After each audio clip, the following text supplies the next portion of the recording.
नमस्कार मित्रांनो, जय महाराष्ट्र। एकनाथ शिंदेंना धाराशिवमधून राजकीय मोठा धक्का। कोणत्याही महत्त्वाची बातमी बघूया। धाराशिवमध्ये घडलेल्या राजकीय घडामोडींमुळे एकनाथ शिंदे यांच्या गटाला अनेक परिणाम झाले आहेत। धाराशिवमधील 2 नेत्यांनी शिंदे गटातून तडकाफडकी राजीनामा दिला। हा एक मोठा धक्का होता। या दोन्ही नेत्यांनी करुणा मुंढे यांच्या स्वराज्य शक्ती सेना पक्षात प्रवेश केला आहे। स्थानिक पातळीवर नेते मंडळी सोयीनुसार पक्ष बदलत आहे, ज्यामुळे शिंदे गटाला अनेक फटके बसत आहे।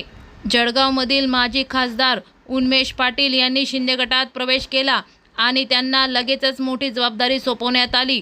पक्षातील काही नेत्यांवर कारवाई देखील झाली, जसे की रायगडमधील एका नेत्यांनी पक्षातून हकलपट्टी करण्यात आली। खासदार संजय राऊत यांच्या दाव्यानुसार शिंदे गटाचे जवळपास 25 आमदार भाजपमध्ये जाण्याची तयारी आहे।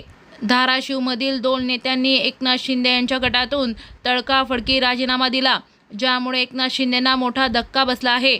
या घटनेमुळे राजकीय वर्तुळात चर्चांना उधाण आलं आहे, कारण स्थानिक पातळीवर नेत्यांच्या पक्ष बदलण्याच्या घटना दिवसेंदिवस वाढतच आहे।